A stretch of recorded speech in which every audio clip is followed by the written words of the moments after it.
HS 2024 সালে 3 dimension geometry থেকে যে প্রশ্নগুলো এসেছিল তার প্রথম প্রশ্নটি হলো দুটি সরলরেখার দিক অনুপাতগুলি হলো 2, 1, -2 এবং 3, -4, 5 তাদের মধ্যবর্তী সূক্ষ্মকোণ নির্ণয় করো। এখানে দুটি স্ট্রেট লাইনের ডিরেকশন রেশিও দেওয়া আছে। আমাদের এই দুটি স্ট্রেট লাইনের মধ্যবর্তী অ্যাকুইট অ্যাঙ্গেল নির্ণয় করতে হবে। এই প্রশ্নের উত্তর করার পূর্বে আমরা একটি নোট পড়ে নেব।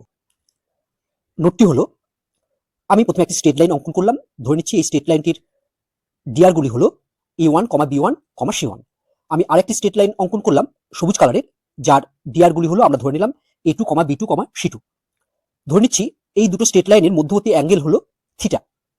অতএব cos থিটা ইকুয়াল টু আমরা লিখব A1 into A2 plus B1 into B2 plus C1 into C2 by root A1 square plus B1 square plus C1 square into root A2 square plus B2 square plus C2 square. এই সূত্রটি আমরা দুটো straight লাইনের মধ্যবর্তী যে কোনো কোণ নির্ণয় করতে ব্যবহার করব। যদি দুটো স্ট্রেট লাইনের মধ্যবর্তী আমাদের সূক্ষ্ম কোণ নির্ণয় করতে বলে, অর্থাৎ অ্যাকুইট অ্যাঙ্গেল নির্ণয় করতে বলে, তখন আমরা সেম ফর্মুলা ইউজ করব। শুধু আমরা এখানে কি দেবো না, মড দিয়ে ফর্মুলাটি লিখবো, অর্থাৎ cos theta equal two mod of এত। মড মানে কি? মড মানে এই ভ্যালুটা আমার পজিটিভ আসবে, কখনো নেগেটিভ আসবে না। তার ফলে থিটার মানটি আমরা সবসময় সূক্ষ্মকোণ পাবো। চলো এবার আমরা এই প্রশ্নের উত্তর করে ফেলি। অ্যান্সার ধরি সরলরেখা দুটির মধ্যবর্তী কোণ থিটা। অতএব cos থিটা ইকুয়াল টু আমরা কি লিখবো না, cos থিটা ইকুয়াল টু আমরা প্রথমে দেবো মড। কেন মড দিলাম? কারণ এখানে যেহেতু সূক্ষ্মকোণ আমাদের নির্ণয় করতে বলেছে। যদি সূক্ষ্মকোণ নির্ণয় করতে না বলে শুধু সরলরেখা দুটির মধ্যবর্তী কোণ নির্ণয় করতে বলতো, তাহলে এই মড দুটো আমরা দিতাম না। এখানে মড দিলাম কারণ আমাকে সরলরেখা দুটির মধ্যবর্তী সূক্ষ্মকোণ নির্ণয় করতে বলেছে। এরপর আমরা লিখবো 2 into 3 plus 1 into 4 plus -2 into 5 by root 2 square plus 1 square plus -2 তার square into root 3 square plus 4 square plus 5 square. এরপর এটাকে আমরা সিম্পলিফিকেশন করব। সিম্পলিফিকেশন করলে আমরা লিখবো implies cos theta equal to, দেখো আমরা পাবো হচ্ছে মড এটা। এরপর এটাকে যদি আমরা আবার সিম্পলিফিকেশন করি তাহলে দেখো কত পাবো আমরা। This implies cos theta equal to, দেখো আমরা এই লবকে ক্যালকুলেশন করলে 6 প্লাস 4 মানে 10 মাইনাস 10 মানে আমরা পাচ্ছি 0। 0 বাই কিছু সংখ্যা মানেই হচ্ছে 0। তাহলে cos থিটা ইকুয়াল টু আমরা পেয়ে গেলাম 0। দিস ইমপ্লাইজ আমরা লিখবো cos থিটা ইকুয়াল টু, আমরা জানি cos 90 ডিগ্রির মান 0, তাহলে আমরা লিখছি equal to cos pi by 2। এবার আমরা কি লিখতে পারবো? দেখো এরপর আমরা লিখতে পারবো this implies theta equal to pi by 2। তাহলে আমরা বলতে পারছি যে অতএব সরলরেখা দুটির মধ্যবর্তী কোণ পাই বাই 2, এটি আমাদের হচ্ছে অ্যান্সার। 2024 সালের 3 ডাইমেনশন জিওমেট্রির দ্বিতীয় প্রশ্নটি হলো 1, 2, 3 বিন্দুগামী যে সরলরেখা x/2 equal to y/1 equal to z/3 এবং x-3 by -1 equal to y-2/3 equal to z+5/5 এর উপর লম্ব, তার সমীকরণ নির্ণয় করো। আমাদের এখানে একটি স্ট্রেট লাইনের ইকুয়েশন নির্ণয় করতে হবে, যে স্ট্রেট লাইনটি 1, 2, 3 পয়েন্ট দিয়ে পাস করেছে এবং যেটি এই যে দুটো গিভেন স্ট্রেট লাইন আছে তাদের উপর পারপেন্ডিকুলার। এই প্রশ্নের উত্তর করার পূর্বে আমরা একটি নোট পড়ে নেব। নোট, আমি একটি স্ট্রেট লাইন অঙ্কন করলাম সবুজ কালারের। এই স্ট্রেট লাইনটির ইকুয়েশন ধরে নিলাম আমি এটা। তাহলে আমরা বলতে পারছি সবুজ কালারের স্ট্রেট লাইনটির ডিরেকশন রেশিও বা দিক অনুপাতগুলি হলো 2, 1, 3। এরপর আমি আরেকটি স্ট্রেট লাইন ব্লু কালারের অঙ্কন করলাম, যার ইকুয়েশন আমি ধরে নিলাম হচ্ছে এটা। তাহলে আমরা বলতে পারছি ব্লু কালারের স্ট্রেট লাইনটির দিক অনুপাত বা ডিরেকশন রেশিওস গুলি হলো -1, 3, 5। এরপর আমি সবুজ কালারের স্ট্রেট লাইনটির উপর আমি একটি সরলরেখা অঙ্কন করলাম, যেটি হচ্ছে রেড কালারের। এই রেড কালারের সরলরেখাটি হচ্ছে এই সবুজ কালারের সরলরেখাটির উপর হচ্ছে পারপেন্ডিকুলার, অর্থাৎ সবুজ কালার এবং রেড কালার এই সরলরেখা দুটির মধ্যবর্তী কোণ হচ্ছে 90 ডিগ্রি। এবং এই লাল কালারের সরলরেখাটির আমি ডিআর বা ডিরেকশন রেশিও ধরে নিলাম a, b, c।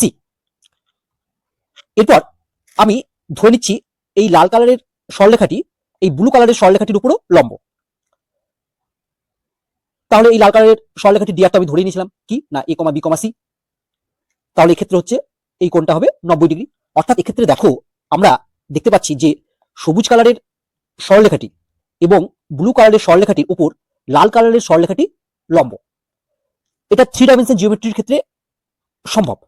ঠিক আছে, তোমার এখানে মনে হতে পারে যেহেতু ছবিটা আমি 2 ডাইমেনশনে এঁকেছি তাই মনে হতে পারে যে কিভাবে সম্ভব। না, 3 ডাইমেনশনের ক্ষেত্রে কিন্তু একটি সরলরেখা দুটো নন প্যারালাল স্ট্রেট লাইনের উপর লম্ব হওয়া সম্ভব। তাহলে আমরা এক্ষেত্রে কি লিখতে পারবো? আমরা জানি যে দুটো সরলরেখা পরস্পর লম্ব হলে তাদের দিক অনুপাতগুলির গুণফলের যোগফল হবে 0। অর্থাৎ প্রথমটির ক্ষেত্রে আমরা লিখতে পারবো কি না 2a plus b plus 3c equal to 0। তাহলে আমরা লিখতে পারবো অতএব 2a plus b plus 3c equal to 0। দ্বিতীয়টির ক্ষেত্রে আমরা লিখতে পারবো একইভাবে, দেখো minus a plus 3b plus 5c equal to 0। চলো এবার আমরা এই প্রশ্নের উত্তর করে ফেলি। অ্যান্সার, আমরা প্রথমে যে দুটো স্ট্রেট লাইন দেওয়া আছে সেগুলো লিখে ফেলি। দেওয়া আছে, প্রথম স্ট্রেট লাইনটি লিখলাম যার নাম দিলাম আমরা 1 নম্বর। তারপর আমরা দ্বিতীয় স্ট্রেট লাইনটি লিখলাম যার নাম দিলাম 2 নম্বর। সবার প্রথমে তোমরা খেয়াল করবে যে যে দুটো স্ট্রেট লাইন দেওয়া আছে তারা সিমেট্রিক্যাল ফর্মে আছে কিনা, অর্থাৎ প্রতিসম আকারে আছে কিনা। আমরা দেখতে পাচ্ছি 1 নং স্ট্রেট লাইনটি এবং 2 নং স্ট্রেট লাইনটি উভয় প্রতিসম আকারে আছে, অর্থাৎ সিমেট্রিক্যাল ফর্মে আছে। তাহলে আমরা কি বলতে পারবো এখান থেকে? তাহলে আমরা এখান থেকে বলতে পারবো যে 1 নং সরলরেখার দিক অনুপাতগুলি হলো 2, 1, 3 এবং 2 নং সরলরেখার দিক অনুপাতগুলি হলো -1, 3, 5। তাহলে আমরা চলো লিখে ফেলি যে অতএব 1 নং সরলরেখার দিক অনুপাত সমূহ 2, 1, 3 এবং 2 নং সরলরেখার দিক অনুপাত সমূহ -1, 3, 5। ধরি 1, 2, 3 বিন্দুগামী এবং 1 নং ও 2 নং উভয় সরলরেখার উপর লম্ব সরলরেখাটির সমীকরণ বা সরলরেখার সমীকরণ। দেখো আমাদের নির্ণয় কি করতে বলেছে? না, আমাদের নির্ণয় করতে বলেছে যে সরলরেখাটি 1 নং এবং 2 নং সরলরেখার উপর লম্ব হবে এবং সেটি 1, 2, 3 বিন্দুগামী হবে। তাহলে 1, 2, 3 বিন্দুগামী এবং 1 নং ও 2 নং উভয় সরলরেখার উপর লম্ব সরলরেখার সমীকরণ কি হবে? না, হবে হচ্ছে x minus 1 by a equal to y minus 2 by b equal to z minus 3 by c, যেখানে a, b এবং c হলো এই নির্ণীয় সরলরেখাটির দিক অনুপাত সমূহ। এটার নাম দিলাম আমরা 3 নাম্বার। এরপর আমাদের উদ্দেশ্য হবে এই a, b এবং c এর মান নির্ণয় করে এই 3 নং সমীকরণে বসিয়ে দেওয়া, তাহলেই আমরা নির্ণীয় সরলরেখার সমীকরণ পেয়ে যাব। এবার দেখো আমাদের প্রশ্নে কি বলা আছে? আমাদের প্রশ্নে বলা আছে যে এই 3 নং সরলরেখাটি 1 নং এবং 2 নং উভয় সরলরেখার উপর লম্ব। আমরা জানি যে দুটি সরলরেখা পরস্পর লম্ব হলে তাদের দিক অনুপাতগুলির গুণফলের যোগফল এর মান 0 হয়। এবার দেখো এই 3 নং সরলরেখাটি 1 নং সরলরেখার উপর লম্ব। এবার দেখো 1 নং সরলরেখার দিক অনুপাত সমূহ কত? না, 1 নং সরলরেখার দিক অনুপাত সমূহ 2, 1, 3 আর 3 নং সরলরেখার দিক অনুপাত সমূহ a, b, c। তাহলে আমরা কি লিখতে পারবো? তাহলে আমরা লিখতে পারবো যে 2a plus b plus 3c equal to 0। তাহলে আমরা লিখতে পারবো যে অতএব 2a plus b plus 3c equal to 0। আবার দেখো 2 নং সরলরেখার দিক অনুপাত সমূহ -1, 3, 5। আবার 3 নং সরলরেখার দিক অনুপাত সমূহ a, b, c।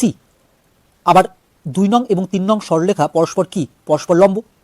তাহলে এক্ষেত্রেও আমরা বলতে পারবো যে -a plus 3b plus 5c equal to 0। তাহলে আমরা চলো আবার লিখে ফেলি যে -a plus 3b plus 5c equal to 0। এরপর আমরা এই দুটো যে সমীকরণ পেলাম এটাকে বজ্রগুণন পদ্ধতিতে সমাধান করব। তাহলে দেখো তার জন্য আমরা কি করব? না, আমরা লিখব অতএব a বাই, অর্থাৎ এখানে আমরা 3টে চলরাশি আছে, একটা হচ্ছে a, একটা হচ্ছে b আর একটা হচ্ছে c। তাই প্রথমে আমরা লিখলাম a বাই ইকুয়াল টু, তারপর লিখব b বাই ইকুয়াল টু, তারপর লিখব c বাই। এরপর যখন a বাই এই নিচে সংখ্যাটি লিখবো সেটি কিভাবে লিখবো তোমরা জানো, এর আগে অনেকবার বলেছি, তাও আরেকবার বলে দিই। যখন আমরা a বাই অর্থাৎ a এর নিচে সংখ্যা লিখবো তখন আমরা কি করবো? এই a এই কলমটি নেই ভেবে নেব। তারপর উপর থেকে তারপরের যে চলরাশি b আছে তার ধ্রুবক পদ কত দেখবো? তার ধ্রুবক পদ হচ্ছে +1। এই +1 এর ঠিক উল্টো দিকে আছে +5। তাহলে +1 ইন্টু +5 যদি আমরা গুণ করি তাহলে আমরা কত পাবো? তাহলে আমরা পাবো হচ্ছে 5। মাঝে এবার মাইনাস বসাবো।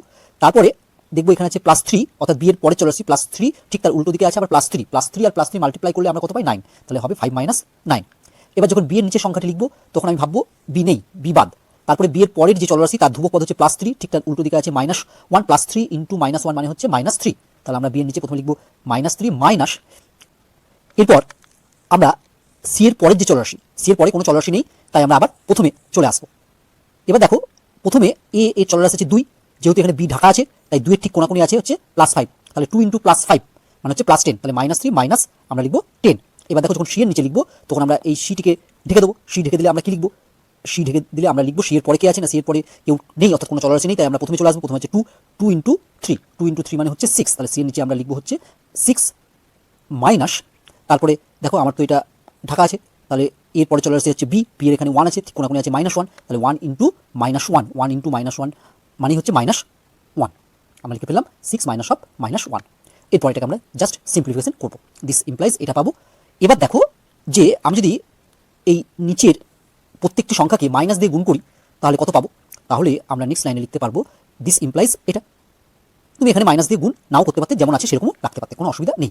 এরপর আমরা এইটা সমান সমান কে ধরে নেবো, যেখানে কে নট ইকুয়াল টু 0, তাহলে আমরা লিখছি ইকুয়াল টু কে, যেটা নট ইকুয়াল টু 0 এটা ধরে নিলাম। তাহলে আমি যদি এবার a/4 ইকুয়াল টু কে লিখি, a/4 ইকুয়াল টু কে, তাহলে এখান থেকে আমরা পাবো কত, a ইকুয়াল টু হচ্ছে 4 কে, একইভাবে পাবো আমরা হচ্ছে b ইকুয়াল টু 13 কে এবং b ইকুয়াল টু 13 কে, আর আমরা পাবো হচ্ছে c ইকুয়াল টু -7 কে। এই a b এবং c এর মানগুলো আমরা 3 নং সমীকরণে বসিয়ে দেবো। দেখো আমাদের 3 নং সমীকরণটি কী ছিল, এইটা ছিল আমাদের 3 নং সমীকরণ। এখানে a b এবং c এর মান যদি আমরা বসিয়ে দিই তাহলেই নির্ণয় সরলরেখার সমীকরণ আমরা পেয়ে যাব। তাহলে ওখানে বসিয়ে দিই a b এবং c এর মানগুলো, অতএব 3 নং হতে পারে। দেখো 3 নংয়ে প্রথমে ছিল হচ্ছে x - 1/a ছিল, এখানে এর মান আমরা পেয়েছি কত, এর মান পেয়েছি 4 কে, তাহলে বাই হচ্ছে 4 কে, ইকুয়াল টু y - 2/b ছিল, b এর মান বসিয়ে দিলাম 13 কে, ইকুয়াল টু z - 3/c ছিল, c এর মান হচ্ছে -7 কে বসিয়ে দিলাম। এরপর আমরা দেখো নিচের যে পদগুলো আছে তার প্রত্যেকটি পদকে আমরা যদি কে দ্বারা ভাগ করি তাহলে আমরা কি পাবো সেটা লিখে ফেলি, ইমপ্লাইজ আমরা পাবো এটা, এটাই হচ্ছে আমাদের অ্যান্সার এবং এটাই হচ্ছে ইহাই নির্ণীয় সরলরেখার সমীকরণ, এটাই হচ্ছে আমাদের অ্যান্সার।